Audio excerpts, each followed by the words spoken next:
आपण पाहतोय उपमुख्यमंत्री अजित पवार हे आता कूपर रुग्णालयात दाखल झालेले आहेत। काही वेळापूर्वीच विरोधी पक्षनेते विजय वडेट्टीवार आणि प्रफुल्ल पटेल हे देखील रुग्णालयात दाखल झाले होते आणि आता अजित पवार हे कूपर रुग्णालयात दाखल झालेले आहेत। एक ताजी अपडेट आहे। उपमुख्यमंत्री अजित पवार हे आता कुटुंबियांना भेटण्यासाठी कूपर रुग्णालयात दाखल झालेले आहेत। राष्ट्रवादीच्या नेत्यांकडून बाबा सिद्दीकी यांच्या कुटुंबियांचं सांत्वन केलं जात आहे आणि अगदी महत्त्वाचे नेते हे या ठिकाणी उपस्थित होत आहेत। आता उपमुख्यमंत्री अजित पवार हे देखील रुग्णालयात दाखल झालेले आहेत। आपण ही लाईव्ह दृश्य पाहतोय। बाबा सिद्दीकी हे अजित पवार गटाचे राष्ट्रवादीचे महत्त्वाचे नेते होते।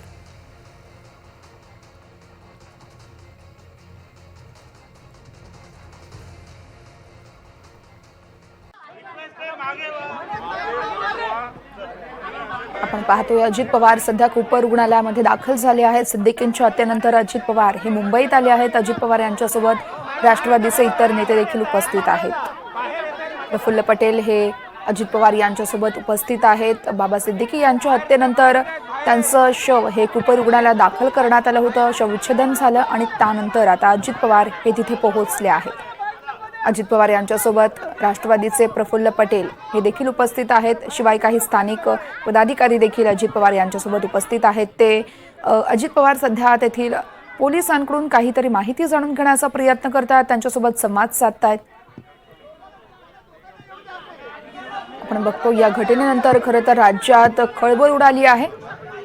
3 आरोपींपैकी 2 आरोपींना पोलिसांनी ताब्यात घेतले, तर एक आरोपी ज्याचा पोलिसांकडून कसून तपास केला जातोय, त्या आरोपीच्या शोधासाठी खरं तर मुंबईतील गुन्हे शाखेची 4 पथकं ही राज्याबाहेर तैनात करण्यात आली आहेत। आणि त्या अनुषंगाने आपण बघतोय सध्या अजित पवार हे कूपर रुग्णालयात दाखल झाले आहेत आणि त्यांच्याकडून इथल्या पदाधिकाऱ्यांसह पोलिसांकडून सगळी माहिती जाणून घेण्याचा प्रयत्न केला जातोय। त्यांच्यासोबत प्रफुल्ल पटेल हे देखील उपस्थित आहेत। अजित पवार कूपर रुग्णालयात दाखल झाले आहेत। बाबा सिद्दीकींच्या हत्येनंतर अजित पवार हे मुंबईत आले आहेत। त्याचे अजित पवार गटाचे सगळे कार्यक्रम होते, ते सगळे कार्यक्रम रद्द करण्यात आले आहेत। तर अजित पवार हे सध्या कूपर रुग्णालयात दाखल झाले आहेत। अजित पवारांसोबत राष्ट्रवादीचे इतर नेते देखील उपस्थित आहेत। शिवाय प्रफुल्ल पटेल हे देखील या ठिकाणी उपस्थित आहेत। तर कूपर रुग्णालयातील शवविच्छेदनानंतर बाबा सिद्दीकी यांचा मृतदेह हा त्यांच्या निवासस्थानी घेऊन जाण्यात येणार आहे आणि त्यानंतर तिथे दिवसभर सर्वसामान्यांसाठी अंत्यदर्शनासाठी मृतदेह ठेवला जाईल आणि संध्याकाळच्या सुमारास त्यांच्यावरती दफनविधी पार पडेल।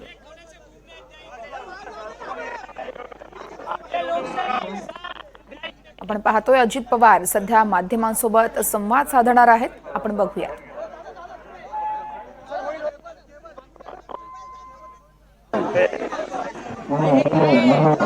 अजित पवार कूपर रुग्णालयात दाखल झालेत। सिद्दीकींच्या हत्येनंतर अजित पवार मुंबईत आले आहेत। आज सगळे अजित पवार गटाचे कार्यक्रम रद्द करण्यात आले आहेत। अजित पवारांसोबत राष्ट्रवादीचे प्रफुल्ल पटेल हे देखील उपस्थित आहेत। हे दृश्य आहेत कूपर रुग्णालयाबाहेरची। कूपर रुग्णालयाबाहेर सध्या अजित पवार पोहोचले आहेत। आता तुम्ही शांत राहा ना बाबा। काल रात्री अतिशय दुःखद घटना घडलेली उभ्या महाराष्ट्र आणि भारत देशाने बघितली। अतिशय हरहुन्नरी अशा प्रकारचं व्यक्तिमत्व बाबा सिद्दीकींना आम्ही अनेक वर्ष ओळखतोय।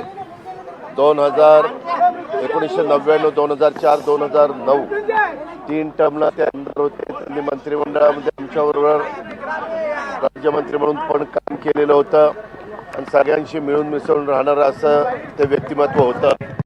यावेळेच्या निवडणुकीमध्ये त्यांचे चिरंजीव जिशान हे आमदार झाले, परंतु मधल्या काळामध्ये 3 टर्मला ते आमदार होते। त्यांनी मंत्रिमंडळामध्ये आमच्याबरोबर राज्यमंत्री म्हणून पण काम केलेलं होतं आणि सगळ्यांशी मिळून मिसळून राहणारं असं ते व्यक्तिमत्व होतं।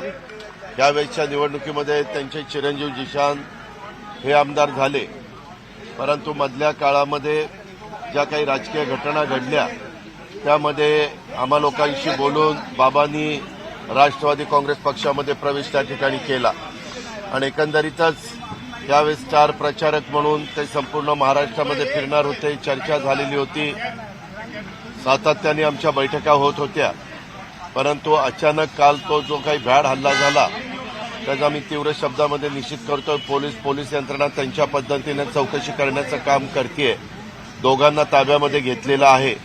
इतर 4 ते 5 टीम ह्या वेगवेगळ्या भागामध्ये, वेगवेगळ्या राज्यामध्ये पोलिसांनी त्या ठिकाणी पाठवलेले आहे. एकंदरीतच अतिशय अचानक अशा प्रकारची घटना घडल्यामुळं त्यांचं संपूर्ण कुटुंब आणि त्यांचा सगळा परिवार आणि संपूर्ण कार्यकर्ते सगळेच आम्ही अतिशय म्हणजे शोकाकुल अवस्थेमध्ये आहोत. आताच पोस्टमार्टम थोड्या वेळात अजून अर्धा ते पाऊण तासांनी संपूर्ण होईल. त्याच्यानंतर डेड बॉडी आपल्या घरी त्यांच्या नेली जाणार आहे आणि तिथं काही तास ठेवून त्याच्यानंतर लोकांच्या करता दर्शनाकरता ठेवली जाईल.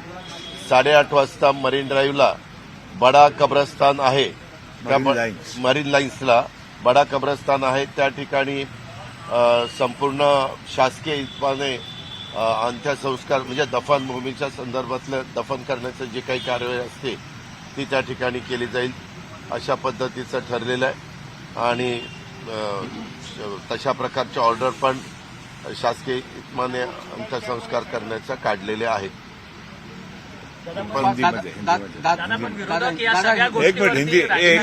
एक मिनिट खरं तर आता अशा प्रकारच्या घटना घडल्यानंतर राजकारण केलं जातं हे दुर्दैव आहे. त्याच्यातून लगेचच माझ्यासारख्याने काही निर्णयाप्रती येणं योग्य नाही. पण पोलिसांना काही अंदाज आलेला आहे. पोलीस यंत्रणा म्हणते की आम्हाला अजून काही वेळ द्या. दोघांना त्यांनी तर ताबडतोब त्या ठिकाणी अरेस्ट केलेलं आहे. त्याबद्दल राज्याच्या मुख्यमंत्र्यांनी पण सांगितलेलं आहे. गृहमंत्र्यांनी पण ह्याच्यामध्ये फार बारकाईनं सगळा तपास करायला सूचना दिलेल्या आहेत आणि मी पण माझ्या परीनं तशा प्रकारच्या सूचना डिपार्टमेंटला दिलेल्या आहेत. राजकारण करण्याच्या ठिकाणी जरूर आपण राजकारण करू, परंतु आपल्यातलाच एक सहकारी आपण अतिशय म्हणजे त्याचं वय देखील कमी होतं, म्हणजे जाण्यासारखं वय पण नव्हतं आणि एकंदरीतच तो इतका सगळ्यांच्यात मिळून मिसळून असायचा. त्याचं वक्तृत्व चांगलं होतं. समाजाला तो एक आपलंसं करण्याचं काम करायचा आणि हर हुन्नरी तुम्हाला आठवत असेल त्यांच्या स्वतःच्या त्यांनी इफ्तार पार्ट्या ज्या करायचा तर त्याच्यामध्ये सगळ्या आणि त्याच्या सगळ्या क्षेत्रातले सिने इंडस्ट्री असेल, तुमची इंडस्ट्री असेल, उद्योगधंदे सगळ्या क्षेत्रामध्ये त्याचं अतिशय चांगले संबंध होते, मित्रत्वाचे संबंध होते आणि फार म्हणजे मला तर अजूनही विश्वासच बसत नाही की बाबा आपल्यात नाही आहे. पण झालंय ते वस्तुस्थिती आहे आणि काळाच्या नियतीच्या पुढं आपलं कुणाचंच तुमचं आमचं काही चालत नाही. आम्ही संपूर्ण पक्ष, आम्ही सगळे सहकारी जिशांच्या बरोबर आहोत, त्यांच्या कुटुंबियांच्या बरोबर आहोत, म्हणजे त्यांच्या परिवाराच्या बरोबर आहोत. या अशा पद्धतीनं आता जिशांशी पण बोलत असताना तेच सांगितलं. त्याची बहीण पण तिथं होती, त्या डॉक्टर आहेत आणि त्या पण अतिशय अशा मजबूतीनं त्या कालपासून तिथं उभ्या आहेत. पीएमला फक्त पीएम करण्याच्या करता वेळ लागला म्हणून थोडा आता जवळपास इतका उशीर झालेला आहे. परंतु आता मी डीनशी पण बोललो. डीननी पण सांगितलं दादा अर्ध्या तासामध्ये आता आम्ही तुम्हाला पीएम करून देतो. हिंदी में थोड़ा संक्षिप्त बता दीजिए कि कल जो घटना हुई बम्बई में वो हमें तो बिल्कुल विश्वास नहीं हो रहा है कि ये घटना हुई है.